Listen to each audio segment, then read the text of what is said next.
Guys, I'm back from my Smackdown review, but yeah, so before I start, I just want to say thank you to everyone who obviously has watched my video about Raw talking about CM Punk's promo, because now it's only been less than that, 4 or 5 days since I actually recorded it, and it's already become like my most viewed video on my whole channel in 5 days, which is pretty incredible. I found out because somebody put it on this wrestling website, nodq.com, and that I think it got featured or something, which is, I guess, is pretty cool, to be honest.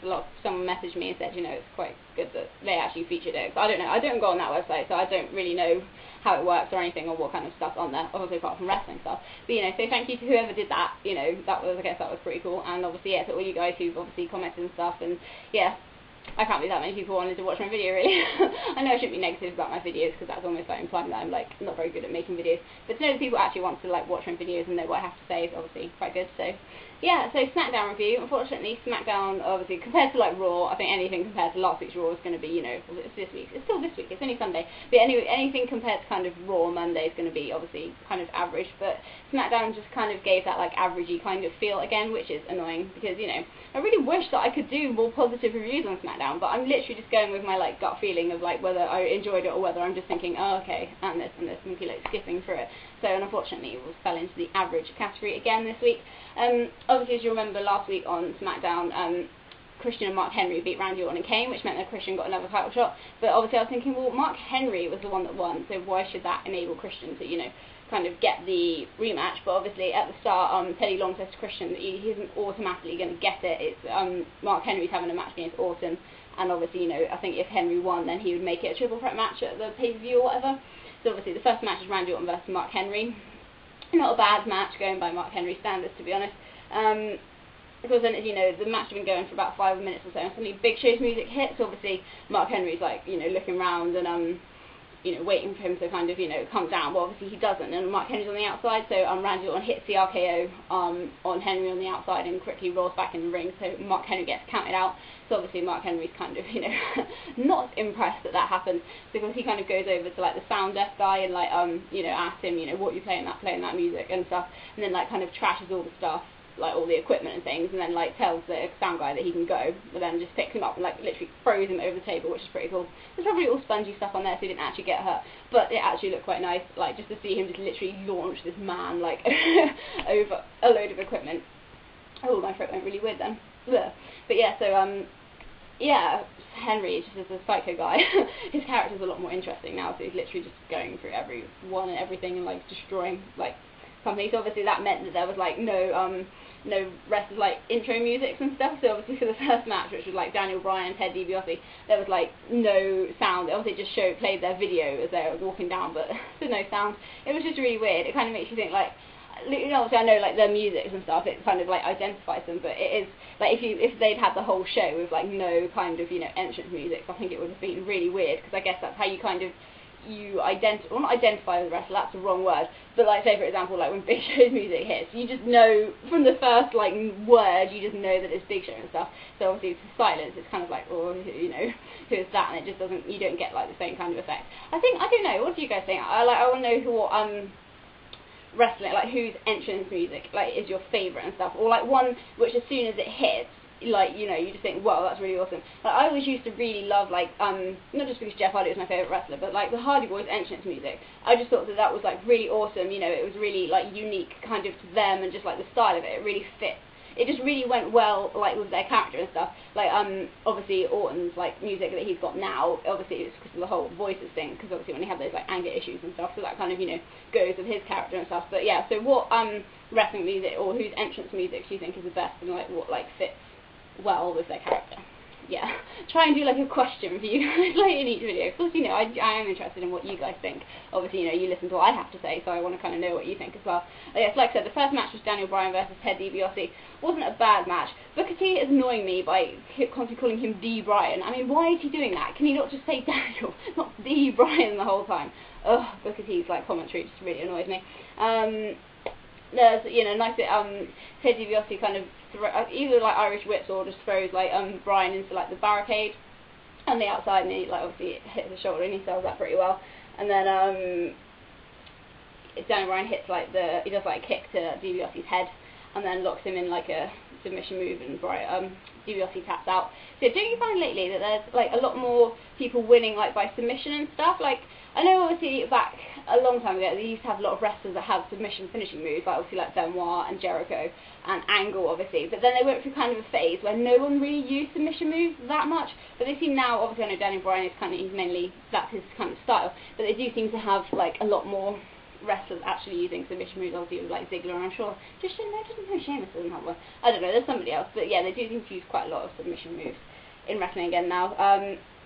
Yeah, so then we have this little, it's not over, it's just like it was an interview from like earlier, and it's got Ranjin Singh, you haven't seen him obviously since Carly turned on him, explaining like the situation between him, Carly and Jinder Mahal, and we find out that apparently Jinder Mahal is Carly and Ranjin's brother-in-law, and obviously because they weren't very rich, Jinder Mahal's family paid like the dowry or something, so they said that if Carly, you know, didn't join with him, then he was going to like divorce his sister or something like that. So that's the backing story to that feud. So, well, hey, interesting. Second match was Sin Cara versus Christian.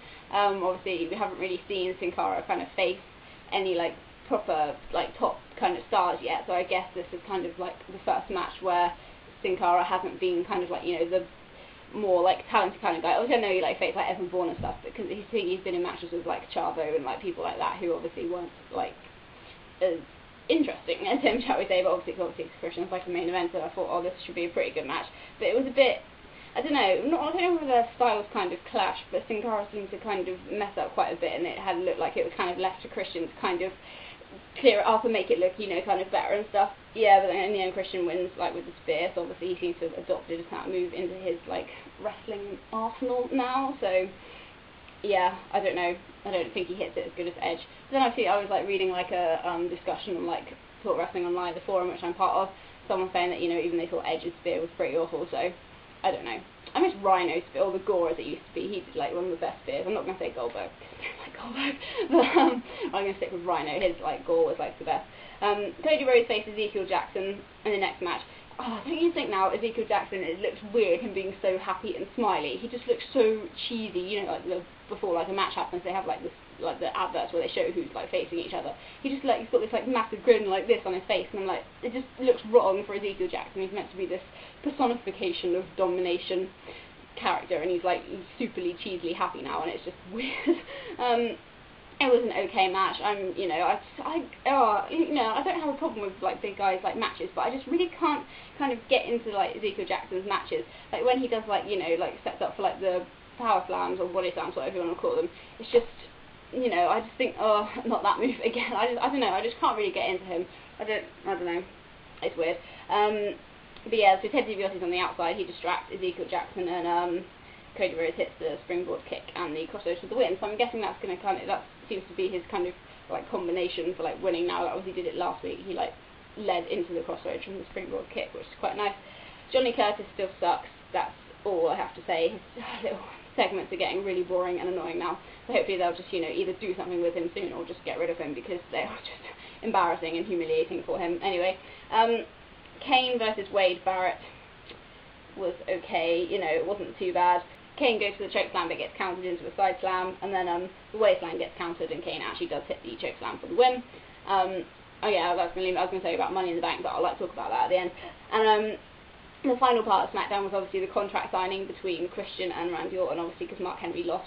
He wasn't going to be part of it, so literally it was just going to be Christian and Orton in the heavyweight title match at, I was going to say Wrestlemania then, Money in the Bank. Obviously Christian brings out a lawyer to kind of, you know, check through all of like the stuff, and he said that he put it as part of like the contract that if the ref or screws up or there's a bad decision made, then he automatically gets a rematch.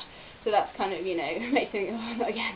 You know, like I don't mind it, like I said last time, I don't mind this feud, but I just hope it doesn't keep going on and on and on, because it's getting a little bit boring. I know there isn't really many other people for Orton to face, but it's just getting a bit repetitive now, because it keeps being Christian saying, oh, I can beat you, and then Orton beats him, and it's just like, oh, same old thing again. But yeah, so yeah, Orton says obviously he used to enjoy facing Christian, and, you know, he respected him, but now it just makes him angry, because he's, you know, just so annoying all the time and stuff. But then Orton signs the contract, and Christian's gonna, but like he says, like the pen's like run out. Oh, my foot's gone completely numb.